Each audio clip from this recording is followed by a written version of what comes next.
Tá tú a géisioach leis na Gaelgals ar Raidió Rí-Rá.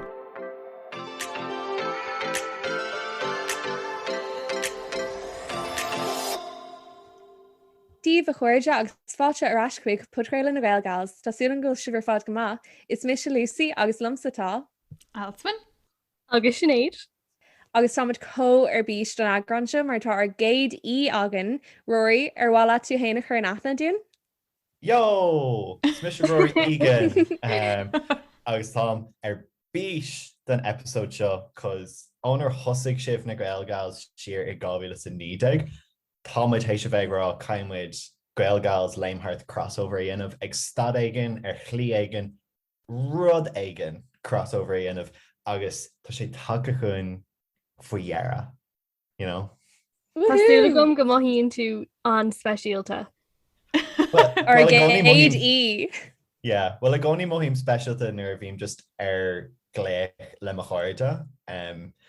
Agus just ag chatal, mar is hype squad anhá sibh se aine nachfuil isacha is cáirde an muid agus bhím sé gcónaí aráisteach scrúte, rinne mé seo, rinne mé seo bhím sé súil lo a bheith rá. Maithú?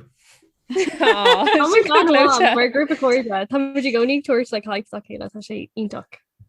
Is grúpa hypemuid. IDHP mar a luigh mehéanaach Sinéad Raidió Rí-Rá. Yes, is muide an cuiste turmeric focail nua. Cuiste na hype. Cuiste na hype. Yes. Dúireach marolalas hype HAIDHP tiisiil ginneadach na hype. Focail buninteachta an so sin. Yes, that the Sinéad didn't have mástruach sa Gaelga mar ravisaki. So san agran seo inniu, baimid ag leart faoi na rudí is evening ar fad an cethir dún táid ar fad gafa le ceolchoirmeacha. Táid taréis dul chuig neart ceolchoirmeacha le chéile agus tá neart scéalta agan. Ach an rud gur bhlumm a chlustáil webh ná céir é do chéad ceolchoirm, guys. Tá an fisrach. Mó chéad ceolchoirm, bhí mé I ggurí cuimhnú seo agus níl mé céad fan céad seo le ceir seacham. Is cuimhlam nuair bhí mé óg le chonach mé 6 ag rud éigean ach le ní teolalam gurbééis sin cé le ceolchoirm. Ba é an céad ceolchoirm mar rasa mé ar gan ma hiis mothirí ná the script sa tríarena, nó an O2, nó the point, nó go bé rud a bhí ann ag an Bin an céad cean le gan hismór agus ceap mé gur mé fear cool. Ach, ceapan go bhacha mé 6 agus rud a Harbh random go bhí an was cinál like an like Kildare agricultural show na rud mar sin like I lower parka agus bhí státe tóga agus bhí 6 ann ag oscailt an agricultural show. EPK? Yeah, go dtír. Ceapan gur sin mo chéad ceolchoirm. So, cosúla gach fáiste ar an agus tóga eile ceapan in éireann, chuig mé gotí ceolchoirm Westlife, nuair bhí mé sé bliana díos, agus is cuimhnam gachród faoi, chuig mé an ma antín, bhí sé gobar is up a camera an na carra ag gnám, so chuig mé héananig san grifóir chuig leir na carra chun búla leihí. Is cuimhnam freisin a fiú an 80 a bhí ar am ar an lá, bhí mé cahabh cóord, bhí mé co-fashionta sin. Like céim fánach raibh mé ar fashion ag gnám níla is gom. Bhí cóord ar bhí docurcur éir, bhí seacéid beag I gceist agus scrúta beag agus ceap mé gur mé an duine is cool ar down. Agus so yeah, han an ceolchoirm sin gomórlam bhí mé gafa le Westlife. Ceapan gur gach duine gafa le Westlife nar bhí siad mór míl. But yeah, bin mo chéad ceolchoirm agus fós is cuimhna mé. Ruairí, Aberdeen, cad é an céad ceolchoirm? Cosú le Alswyn tosach gá céad ceolchoirm agam. An céad cean nuair bhí mé níos óga bhí mé thuirtar 10 agus chu mé chuig an ceolchoirm Childline nuair doscail the O2 as the O2 in gábhfuil is thug. Agus bhí the script ag seanna agus sin bhí gáí trí single a chuig an am ach bhí siad ag lip syncáil. In our era, an chúis bhó greibh mé sin ná greibh the Saturdays ar an posters agus bhain mé ansaltas op a eáil beo. An cuimhin leat like an picture bhí acu sí ar fád a chahabh gúní le réitóga Yeah. The dána eagsúla? Yeah. Agus an fís an ceol. Icona. Yeah, so ben sílam mo chéad fír cheolchar bhí mé cuideag bhí mé beagnach séideag chu mé chun Lady Gaga eáil and Oh Iconic. yes. dulchreata. An ra sin sanna bhíh. nó bhí mé géirí dulchuig sin sanna bhíh ach níamh bhí mé hartar trídeag ag an nám agus níomheh ein duine fás agam le dul le agus níor hasasta goim dul le histí tuscraibh si cho scanalach. So sin nuair bhí mé dul nuair bhí mé hartar chuideag nu sin bhí mar tá mé sean goirnis gur féidir am dul a beidir cara nu duine. Agus ben cean nílach trí ó riomh a héil gur beagnach hit mé i leige agus ben an chéad cean nuair tháinig si ar státe tá scraibh mé cepa. Si cé ceolchorm dan mé an méid sin blianta go seo tus cosú libh sé fád bhí mé gafa le ceolchormeacha ach ní raibh mé ag cean ag gheart. So greibh mé ag ceolchorm agus gur éise bhí an nuair tháinig si ar státe beagnach hit mé i leige. Bhuaigh mé i cean. Well, it's cuimh na jazz sin, I suppose. In my chean, I was like, we're snap out of it. Near onto an air sin ama chun titim é de leige an seo bansaltas an chuile den ceolchar. Dhearrán ghfuil scéala gcuinar fád faoi le ceolchar ina raimar nervhí mar beagnach ag titim i leige. Oh yeah. Cominic sin. Yeah, Mass am haim ní mar gal go raibh like tíir nó é mar doc mar gal gra méid gafa leis den agus bin ar chuna mé Taylor Swift an céadúir like hosa mé is fear duine agus tá sí sa show mar chénas tá mise. Yeah, it's like on realization sin. Tá sé co-crackáilte. Níl tú ar stáán tá tú actually os an cuair le ó Ben an rud níor chráid mé gur Lady Gaga a bhí an scrh mé soch fada siir rannig bhí mé ok is tá si choáú tá neir sin á an intacha eici seo siad sa riile eici céim fá go meid si i maiile clia as átar be ar dain a nacht agus sa seo mar seo chun mise a eáil. So bhí mé brandíhar an scála an ag an taobh an státe that's her ach an sin ar deith mé ar hí I guess I was like no, stop. Like, it's a hallucination. So, near chraid me go dtí gur chaisí chola igen inar haspáintí an cuid uachtarach dá cosa agus an rud tá tattoo allwar eki. I was like, oh, sin an tattoo sin. Oh, yeah. Near chraid tú. It's probably good dirty. Like, fá go make she é náit eile maiile clia.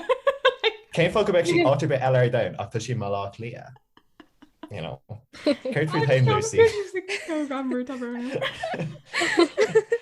Well, mé hain ar nós tú hain roií agus Alswyn tá 6 gá ceolchorm agam chuig mé chun high five eáil sa híle nuair bhí mé hartar ar cuaig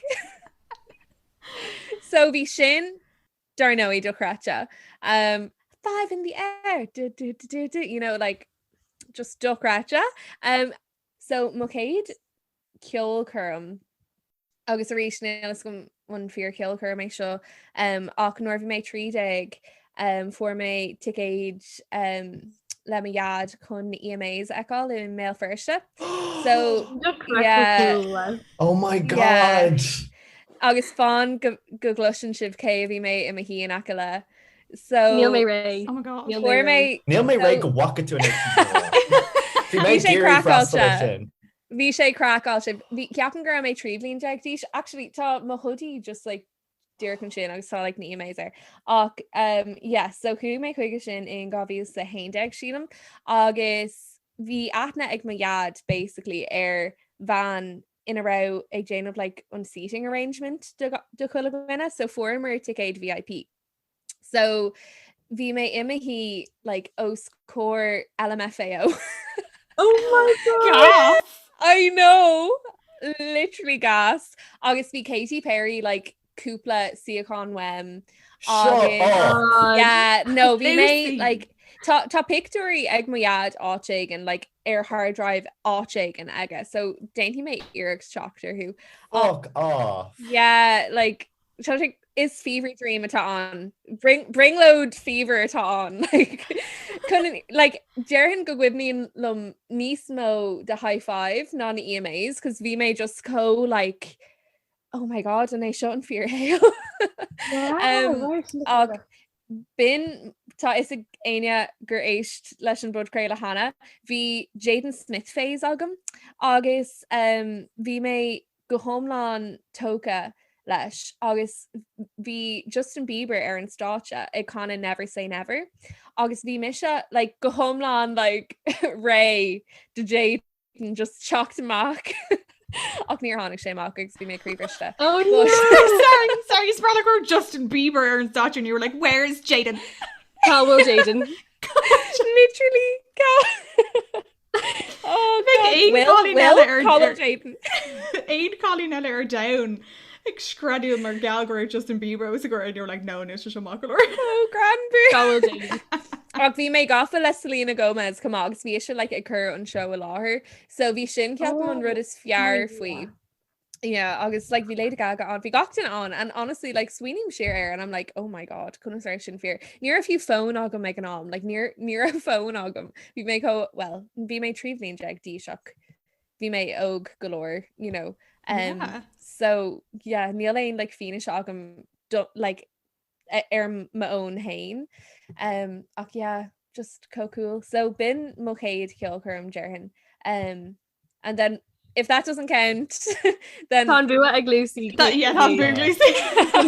Keep doing up like Katy Perry, you win. Yeah, bhí sé crackáilte. So sin in óhan faoi or gcéad ceolchoirmeacha. Guys, céird a bhí an ceolchoirm dearnach gur bhrastal sibh ar ribh COVID agus scacard. Sílam gur bhí mar ar fád an sin nach raibh. Ceapan grammar ar fád in John Céine actually, an ra. So bhí muid ar fád ag the 1975 I mí tús mí an bhórte. Agus is cuimna actually bheith bortha faoi COVID ag an am, I was like, oh, Bhí gachar déirigh tosnú. Bin matches on Darner, I was like, I'm COVID own ceolchoirmeacha, I don't know. Ceapam bin seacht in na Gaelga ceapam mar bhí gachard crackáilte I manúid.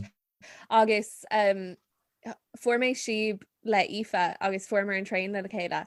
Agus cuimhnum like bhí nuachtrúdul timppel, you know, an maine óscoilna ag dúna ag deir na seachtainna. Agus an sin, yeah, bhí sé crackáilte ach ceolchoirm ionta go bhí an, like, you know. Ach yeah, céird a bhí an ceolchoirm dearnach gur rastal siúise ar Chalíní. An Lenin Stella bhí an Gabriel Laplan.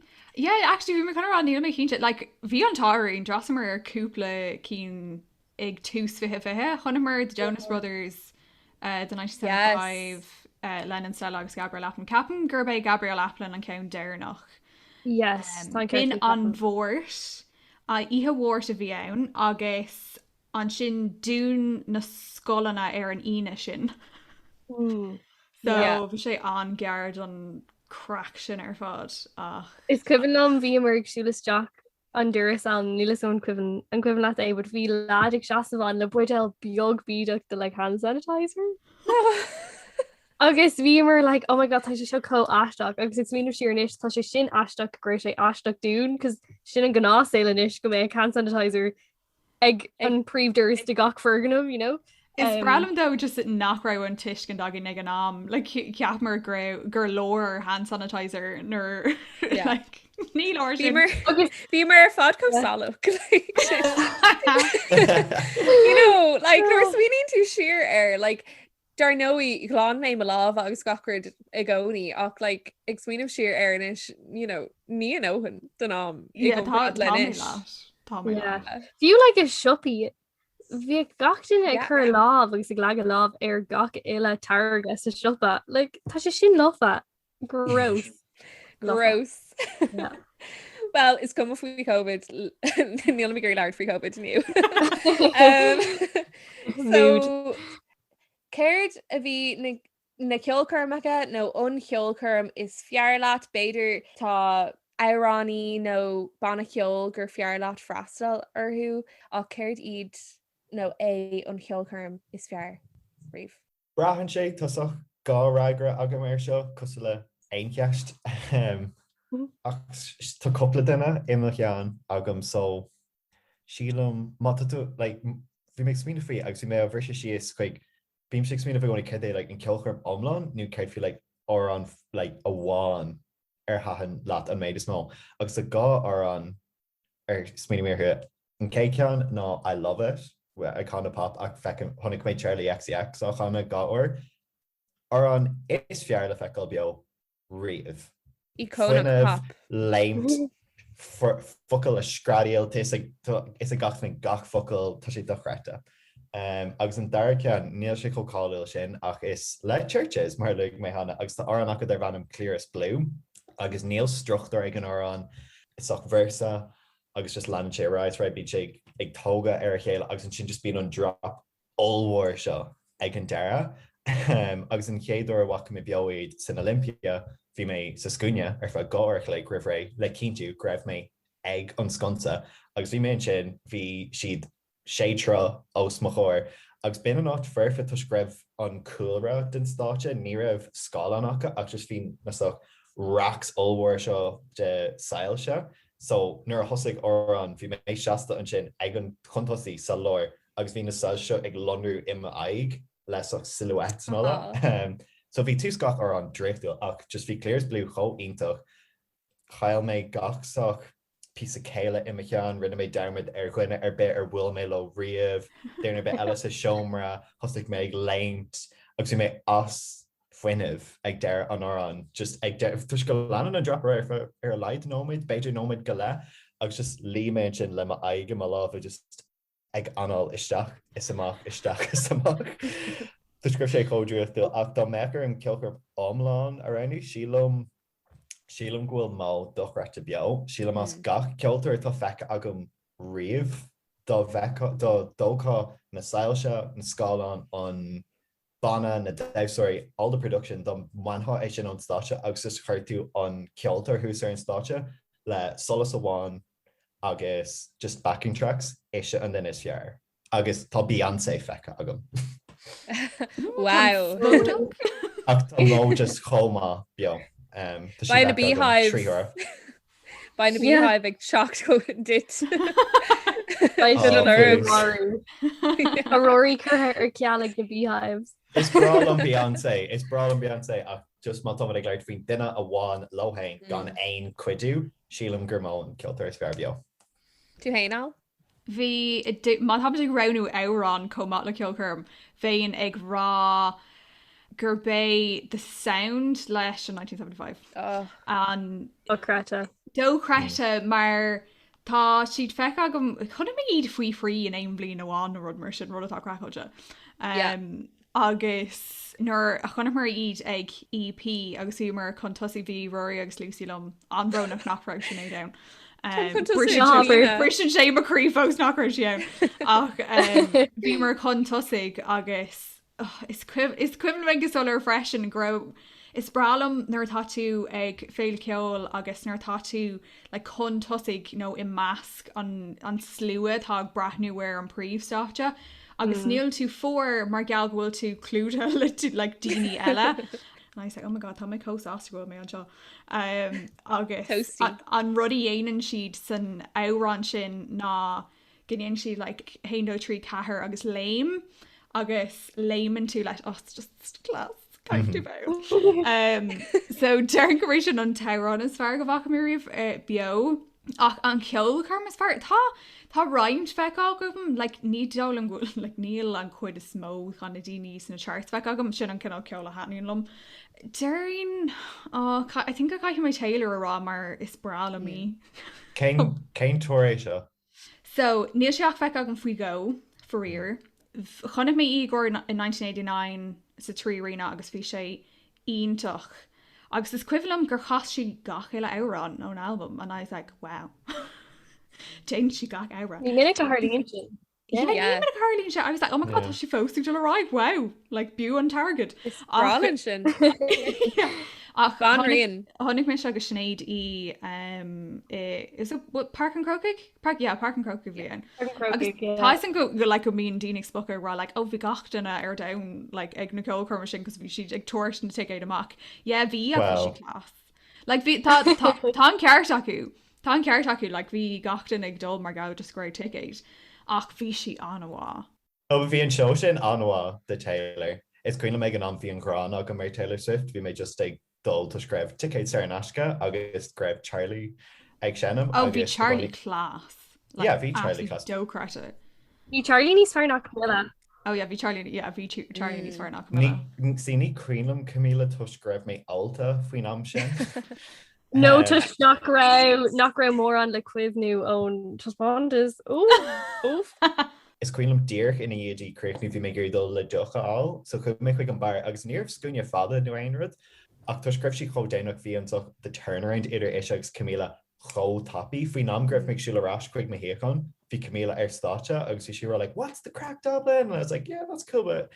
And sin treéis Camila dúir mé, okay, cai mé dul an airgadál. Bhí gite beag de scúne agus ríis bhí an turnover cho tapí.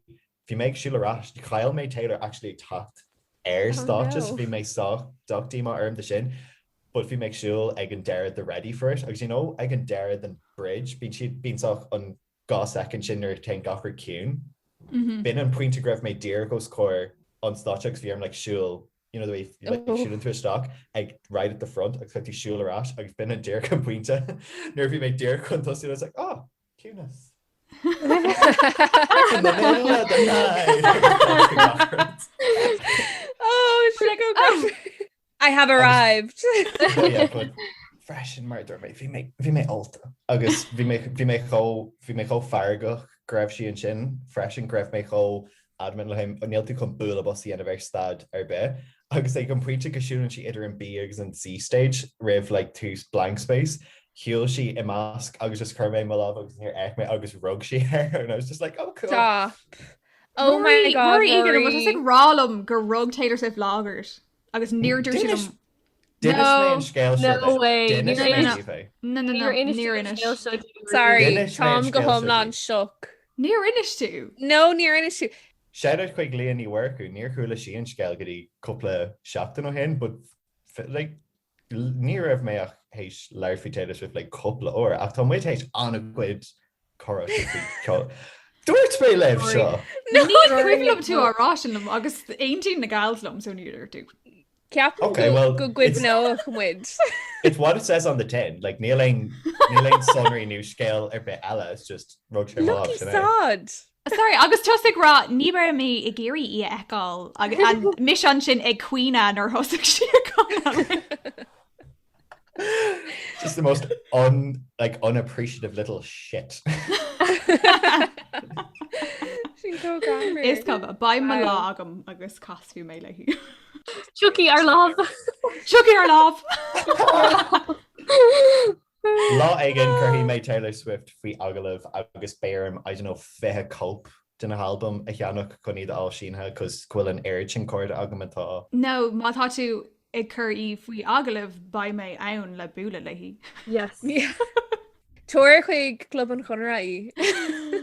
Oh my god, selling gig beag sa club le T-Swizzle Ducrat. Just saying. Tí seo an aib le ábhar Taylor Swift, Tom Shakes muna faoin na dtíine gur bhálam curfií aglah nu a bheith spéisial le curfií aglah, Tá anna cuid ceoltóir agus tá aithna agam ar beidir cara bháin gur málo an duine nu an banna agus ceapan na mé má bhfuilm leis an duine seo go ní de curfií aglah Join cope an album all seen had the Machara mar was love go story do a fi me cap goni me if you rise up the ranks go to show me kind of like Taylor Swift ni aita a of kush like if you get it for one you have to get it for everyone like saw near a number chord agam grabralo Taylor Swift By my own my production assistant Okay well my hosting to Corsa sna Hilvian in DCUs go to Callaha for am sin Oh go the leis scale tá céimagam sna man comes like Hannah Fain a rash of the Vosca Rory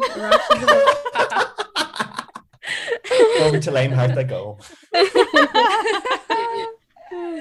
Yeah tá she just called Jacker Kilcrum one around you nach will is still got mustard glitterms that Iran around you round knowing King Kunta like Kendrick Lamar Thomas Trace Kendrick Lamar ekal we go August or one longitude or one EP August like on dot or we should just duck gratawa August Thomas gofalesh arenas but again neurokianache and Iran just tain on slua absolutely fion August Nor bhí mé ag fécinint ar ag longitude bhí mé ag an tús like literally dear ghost core agus bhí diagnach like mosh pit ag tosnú agus bhí puinte an ar nach raibh a chus a fiú like ar an talamh níos mó like is duine beag mé like okay. Scrála mosh pit.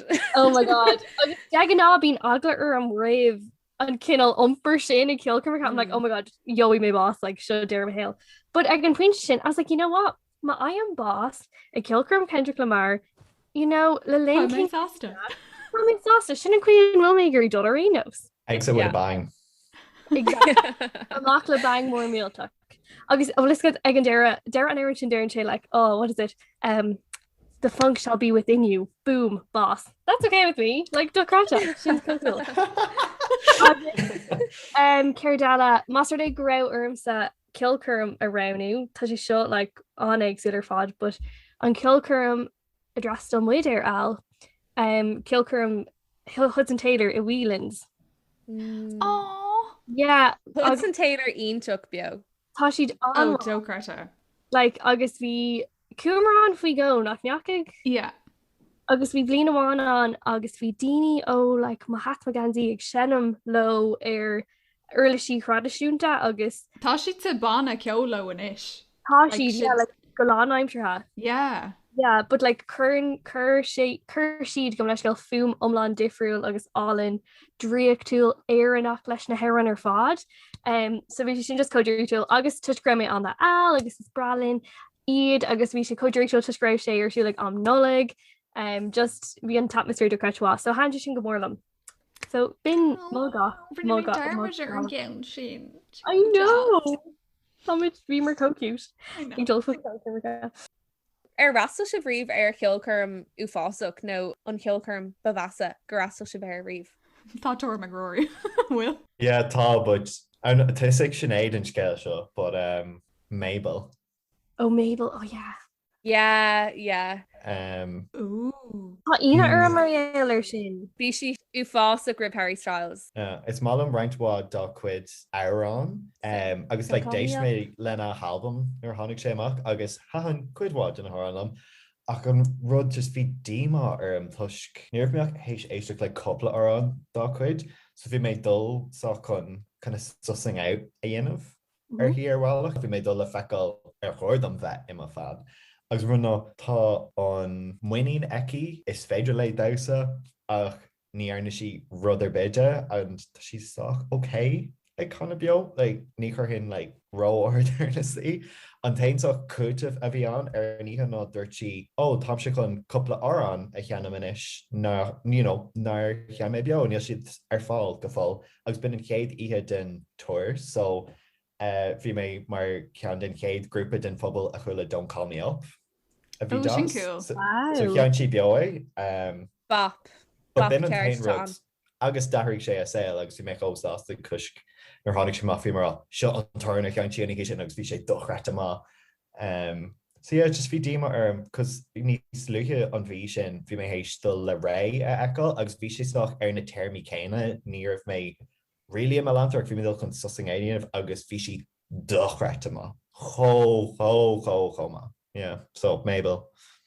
Ní féadlam smuoineh ar ceolchoirm ú fásach rí. Bhí mé deireach ag brathnú like tríd my own ag brathnú ar beidir like EP ó gohí so seachteag nar ag an ag déadhíirte teach ar rud ag an ceapam mis a bhreisin Mabel rih Harry Styles I gohí a chuteag ceap me bhí an nó gohí san nídeag.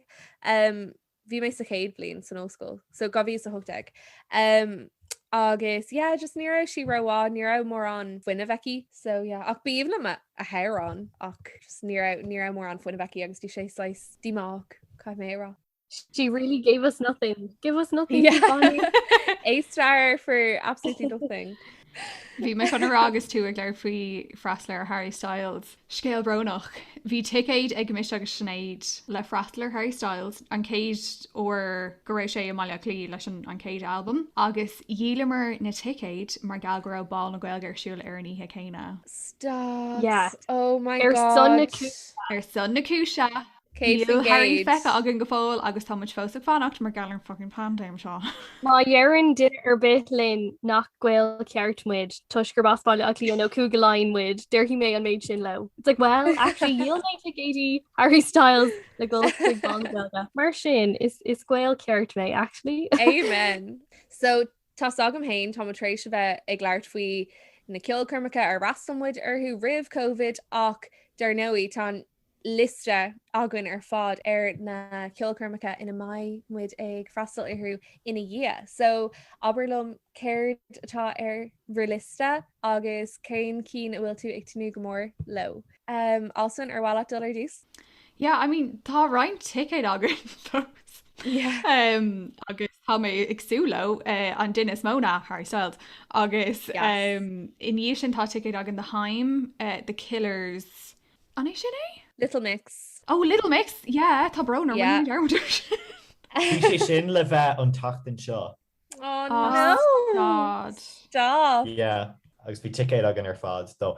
Tom just trééis brathnú ar mó liste ar Ticketmaster an sin agus tá 5 Sauce, The Pale Waves, Léim, Little Mix, Harry Styles. Ceapan an cean is mó dom ná The Pale Waves, mar níl am trééis siad eáil bio riomh agus it's even lum a geol tá sé anha.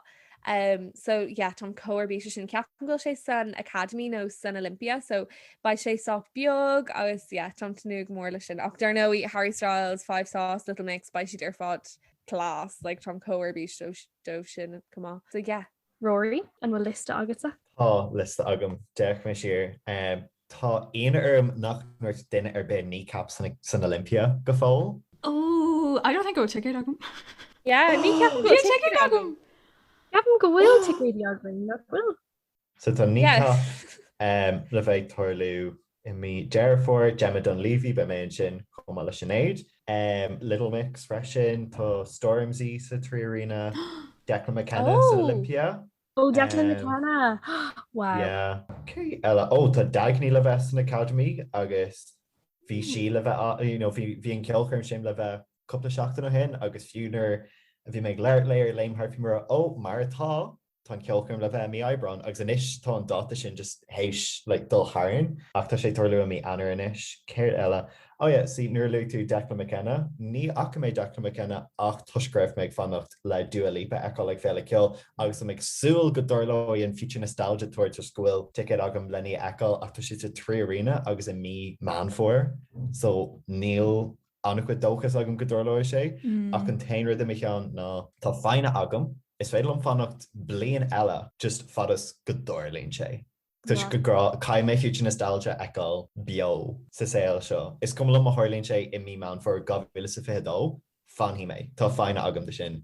Agus an cean déirnach tá mé dul thar leir den chéidir le haigéig tá mé dul chun Astrid S as an iirwa a eáil in Manchester I mí na saona, so tá méid súil go dúirlóir sé sin tá sé gala roimh marhreala, so cheannig mé le thart ar marhreala an nuiré mar soach advanced birthday present am héine.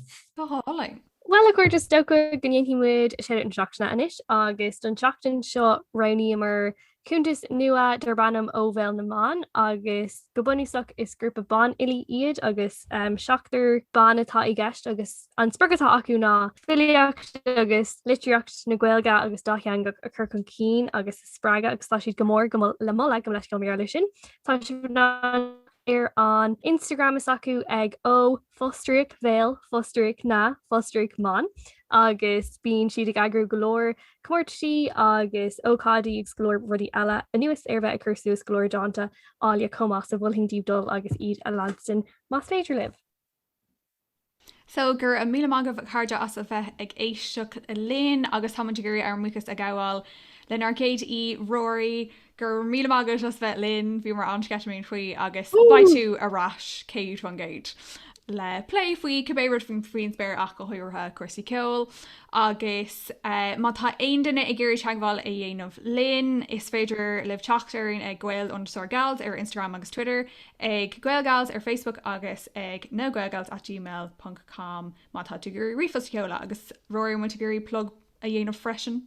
Yes, so má hastín wet canal suas leis na rudí éagsúla bhíonn seo agamsa it's @Léim Thart LEIMTHART ar aon ordan so sin Facebook, Twitter, Instagram, TikTok. Nu is fé leat an Gaeltacht ar TikTok a leanúint freisin agus tá rudí dasa a dhéanamh an sin go dá hangach. Agus the Podchraoladh freisin freisin? Oh yeah, ropes. rinne mé dearbh ar sin bin an cispa bógrah mé ar seo. Is fé le éisteach le Podchraoladh Léim Thart ar aon ordan. De bhir an céine leis na Gaelgals dunim sin meascán t-ábhar den chuid is mó cuasaí ceols, so béitób tá agalah eáil, béitób de cluichí eáil, bhí an episód in Gaelga, episód in Méarla, agus is má lumsa é, so Is má lena é. impression. Gur mágaí mar luigh méid tú an episód is hype squad ionintach iad na Gaelgals agus an grúpa chuirde coolachta, so tá sé bhí gceartta si. So gur mí am go bhcarde agus baimid se leir leéis an teachan se hagan. Slán! Slán! Au revoir, bitches! Ciao! A Vidas Way! Bella amigos! Adios!